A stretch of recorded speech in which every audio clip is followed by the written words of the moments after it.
Mes chers compatriotes, hôtes étrangers qui vivaient parmi nous, au seuil du Nouvel An, je suis heureux de vous adresser mon message de vœux. L'année 2020 a été particulièrement éprouvante en raison des impacts sévères de la pandémie Covid-19. Je prie pour le repos de l'âme de nos morts et souhaite prompt rétablissement aux malades. Je renouvelle nos remerciements et notre gratitude à notre vaillant personnel de santé et à tous les services de l'État engagés sur le front risqué de la lutte anti-Covid-19. Je salue et encourage la communauté scolaire et universitaire qui assure avec dévouement la continuité des enseignements dans un contexte si difficile. Ce soir, mes pensées vont également à nos compatriotes ayant péri sur les routes de la migration irrégulière. Je renouvelle mes condoléances et ma compassion à leurs familles. L'État continuera de combattre fermement les réseaux mafieux qui s'enrichissent en faisant miroiter aux candidats à l'aventure les promesses d'un Eldorado illusoire. Mes chers compatriotes, dès l'apparition de la pandémie en mars, le gouvernement a déployé en urgence un important programme de résilience économique et sociale de 1 000 milliards de francs CFA, financé par le Fonds de riposte et de solidarité contre les effets de la Covid-19, Force Covid-19. Je remercie toutes les bonnes volontés et tous les partenaires qui y ont contribué. Ce programme nous a permis d'organiser immédiatement la riposte sanitaire et de maintenir la maladie sous contrôle sur l'ensemble du territoire national, notamment par l'aménagement et l'équipement de 52 centres de traitement des épidémies contre un seul au début de la pandémie. Le gouvernement travaille également à l'acquisition de vaccins dans le respect des règles d'éthique en la matière. Devant la recrudescence des cas positifs, des cas graves et des décès, je dois vous redire avec insistance, mes chers compatriotes, que notre combat n'est pas encore gagné et que notre salut dépendra du respect par tous des règles de prévention. La responsabilité de chacun est engagée dans la lutte pour la préservation de nos vies et de notre santé.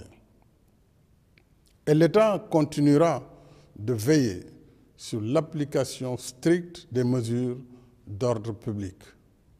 En outre, le gouvernement poursuit les efforts d'amélioration de notre système de santé. Ainsi, avec ces nouveaux locaux et ces équipements de dernière génération, le service des maladies infectieuses et tropicales de Fann a été élevé aux meilleurs standards internationaux. En 2021, 4 nouveaux hôpitaux seront réceptionnés à Kédougou, Kaffrine, Sédhiou et Touba. 33 unités d'accueil d'urgence et 7 services de réanimation seront mis aux normes à Diourbel, Fatick, Kaffrine, Kaolack, Louga, Matam et Saint-Louis. 6 centres de dialyse seront ouverts à Ndioum, Kolda, Kaffrine, Sédhiou, Agnam et Kédougou, portant le nombre à 25. La prise en charge des malades du cancer sera renforcée avec la construction du Centre national d'oncologie de Diamniadio, dont les travaux vont démarrer en mars. Déjà, 11 de nos 14 régions sont équipées d'appareils de mammographie et 4 accélérateurs linéaires pour radiothérapie ont été acquis en plus de la gratuité de la chimiothérapie pour les malades souffrant de cancer féminin. De même, 500 médecins et 1000 paramédicaux en priorité des spécialistes seront recrutés et affectés en tenant compte des zones défavorisées de la carte sanitaire. Le programme de résilience a aussi permis de soutenir les entreprises et les travailleurs et différents corps de métiers, y compris le secteur des arts et de la culture, à hauteur de 5,5 milliards de francs CFA. S'agissant du secteur touristique en particulier, un des plus durement affectés par la pandémie, il a bénéficié d'un crédit hôtelier d'un niveau jamais atteint de 50 milliards de francs CFA. De plus, les importants travaux de protection du littoral de Saly contre l'érosion côtière sur 7 km ont permis de sauver 17 hôtels, leurs emplois et d'autres activités de la zone liées au tourisme. 1 100 000 ménages, soit environ plus de la moitié de la population sénégalaise, ont reçu le soutien de l'État. Le gouvernement a également pris en charge les factures d'électricité des abonnés de la tranche sociale pour un bimestre, octroyé une aide financière à 126 724 membres de notre vaillante diaspora et facilité le rapatriement de 12 584 compatriotes. Nous déployons tous ces efforts dans un contexte de crise économique profonde qui continue d'affecter tous les pays, y compris les plus prospères. Notre taux de croissance, un des plus robustes de l'Afrique depuis plusieurs années, qui était projeté à 6,8% pour 2020, a drastiquement chuté. Mais nous rendons grâce à Dieu de nous avoir gratifiés d'un hivernage pluvieux qui nous évite la récession.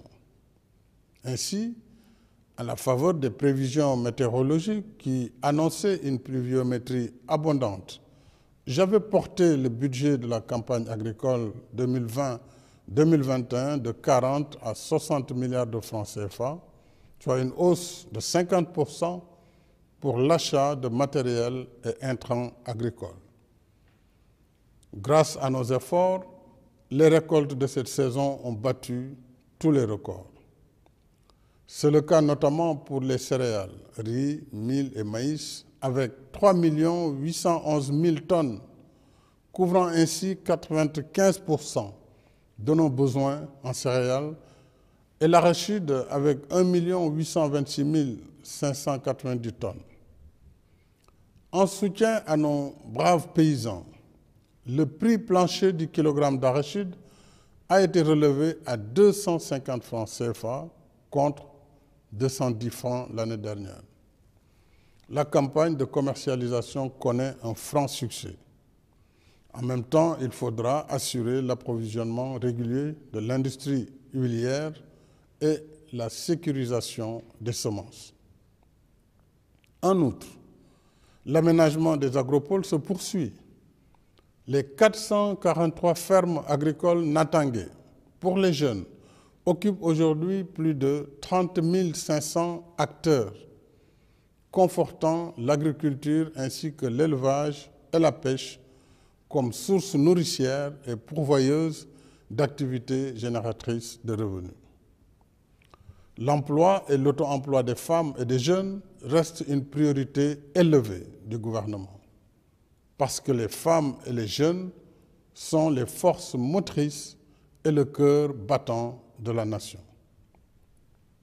C'est pourquoi je tiens particulièrement à ce que tous les programmes qui leur sont dédiés soient toujours mis en œuvre dans l'équité territoriale, suivant des modalités souples, allégées et adaptées à leurs besoins. C'est ainsi qu'après 2 années de plein exercice, la délégation à l'entrepreneuriat rapide des femmes et des jeunes a pu soutenir 105 000 jeunes et femmes porteurs de projets dans des domaines aussi divers que l'artisanat, la pêche, l'agriculture, l'élevage, la transformation de produits locaux et le numérique, entre autres. Ces acquis probants, financés par l'État sur un budget initial de 30 milliards de francs CFA, nous ont valu la confiance des partenaires qui nous accompagnent désormais dans le cadre du programme d'appui et de valorisation des initiatives entrepreneuriales, PAVI, d'un montant de 74 milliards sur la période 2020-2022.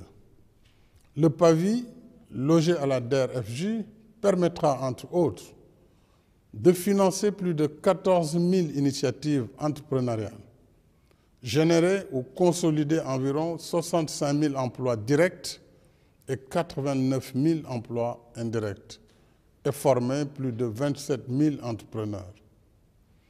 D'autres mécanismes sont aussi consacrés à l'entrepreneuriat, l'auto-emploi et la formation, comme le Fonds national de la microfinance, le programme Formation École Entreprise et les centres de formation professionnelle et technique, dont 15 seront réceptionnés en 2021. De même, pour soutenir l'employabilité des jeunes, l'intégralité des ressources tirées de la contribution forfaitaire à la charge de l'employeur sert à financer la filière de la formation professionnelle et de l'apprentissage au métier à travers le 3FPT. En outre, le démarrage en 2021 des travaux de construction du second parc industriel de Diamniadio sur 40 hectares ouvre de nouvelles opportunités d'investissement et de création d'emplois directs et indirects. Mes chers compatriotes, en dépit de la conjoncture économique difficile, nous poursuivons nos efforts de transformation structurelle de notre pays par la réalisation de projets d'infrastructures indispensables à notre marche vers l'émergence.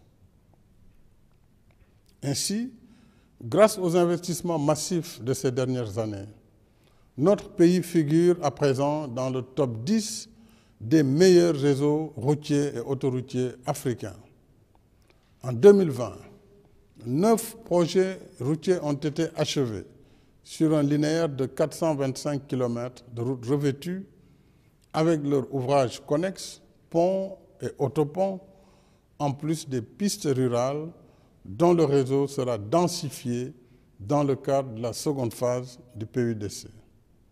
Aujourd'hui, notre pays compte 221 km d'autoroutes. En 2021, nous lancerons le chantier de l'autoroute Mbour-Fatick-Kaolack sur 100 km, suivi du projet d'autoroute Thiès-Tivaouane-Saint-Louis sur 167 km. Le chantier du bus rapide transit entre Guédiawaye et Dakar progresse et la VDN sera prolongée jusqu'à Diamniadio. S'agissant des infrastructures ferroviaires, le train express régional sera mis en service en 2021. Le deuxième tronçon sur l'axe Diamniadio-AIBD étant en phase avancée de préparation. Avec la réhabilitation du chemin de fer Dakar-Tambacounda qui débutera en 2021, nous ferons revivre et prospérer toutes les activités liées au transport de masse, des personnes et des biens par voie ferroviaire. Concernant les infrastructures portuaires, les travaux du port vraquier de Bargny-Sendou se poursuivent. Je suis également heureux d'annoncer qu'après 3 années de négociations, nous avons conclu avec notre partenaire stratégique les accords relatifs à la construction du méga-projet de port du futur à Ndayane sur 1200 hectares. Avec plus de 840 millions de dollars pour la première phase, c'est le plus important investissement privé de l'histoire du Sénégal pour réaliser le plus grand port multifonctionnel de l'Afrique de l'Ouest avec un tirant d'eau de 18 mètres. L'État sera actionnaire dans la société concessionnaire et il l'est désormais pour les autoroutes à péage.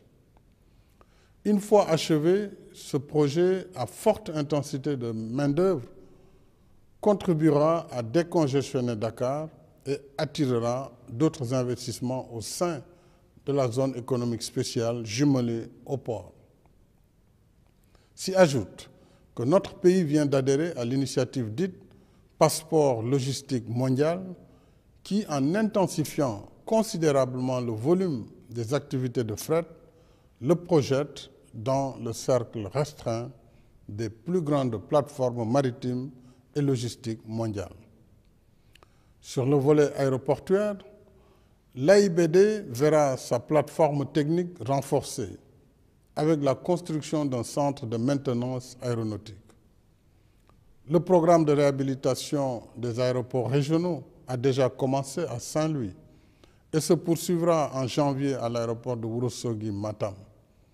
Ces chantiers et celui de Kaolack seront livrés en 2021, en même temps que vont démarrer les travaux pour Ziguinchor, Tambacounda et Kédougou, ainsi que les études pour les aéroports de Kolda, Sédhiou, Cap Skirring, Linguère, Podor, Bakel et Simenti. À terme, c'est tout le système du transport aérien national qui sera profondément révolutionné, offrant ainsi une mobilité aérienne jamais égalée sur l'étendue du territoire national. L'électricité est une autre priorité qui catalyse la dynamique d'émergence. Nous gardons intact l'objectif d'accès universel en 2025. Chaque village, chaque foyer du pays mérite d'être éclairé.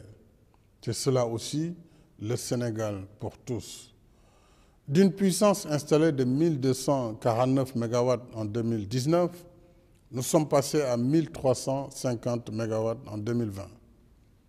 Le programme d'installation de 50 000 lampadaires solaires étant achevé, nous lancerons en 2021 un nouveau programme de 100 000 lampadaires solaires pour couvrir l'ensemble des communes du Sénégal et un projet d'électrification solaire de 1000 villages qui s'ajoutera à celui en cours pour 300 villages.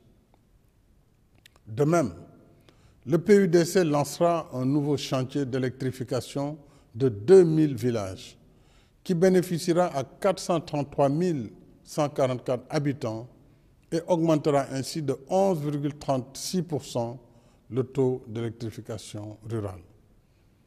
Je me réjouis également de la signature en octobre dernier du contrat de construction d'une centrale électrique à gaz de 300 MW à capitaux entièrement sénégalais. Cette première de l'histoire du Sénégal dans ce domaine illustre de façon concrète l'application de la loi sur le contenu local pour l'exploitation future de nos ressources gazières et pétrolières. Mes chers compatriotes, avec un budget de 4 589 milliards de francs CFA contre 4 251 en 2020, 2021 devra être une année de relance de l'activité économique en dépit des aléas liés à la pandémie. C'est l'objet du plan d'action prioritaire, ajusté et accéléré, PAP 2A, issu du Conseil présidentiel du 21 septembre et du nouveau cadre juridique du partenariat public-privé. Le combat pour le développement se gagne d'abord par l'état d'esprit. Plus que jamais, nous devons rester d'attaque et garder le cap sur l'objectif d'émergence à l'horizon 2035, en reprenant avec confiance et détermination notre trajectoire de croissance. Cet objectif est à notre portée parce qu'il prend forme dans tout ce que nous sommes en train de faire, notamment la réalisation d'infrastructures, la quête de la souveraineté alimentaire, la transformation structurelle de l'économie, la formation de nos ressources humaines, la politique d'équité territoriale et d'inclusion pour l'accès de tous aux services sociaux de base. Voilà le chemin de l'émergence. Et sur la voie de l'émergence, il n'y a ni temps à perdre, ni force à disperser, ni intelligence à divertir. C'est pourquoi j'ai prescrit au gouvernement de rester dans le temps de l'action, qui signifie fast-track, travail et résultats. Et c'est pourquoi je continuerai à dialoguer pour rassembler toutes nos forces et nos intelligences au service du destin national, notre cause commune. Car de tout temps, c'est dans l'unité et la stabilité qu'une nation qui aspire à l'émergence trouve la force qui féconde son progrès économique et social. Ensemble, nous serons plus forts pour dominer les contingences de l'immédiat, vaincre l'adversité, agir sur notre présent et forger un nouvel élan vers un avenir meilleur. À chacune et chacun de vous, mes chers compatriotes, j'adresse mes vœux affectueux de bonne santé, de bien-être et de réussite. Que la paix, la sécurité et la stabilité continuent de régner sur notre cher Sénégal, afin qu'il poursuive sa marche résolue vers plus de prospérité dans l'unité et la fraternité. Bonsoir et déwénati.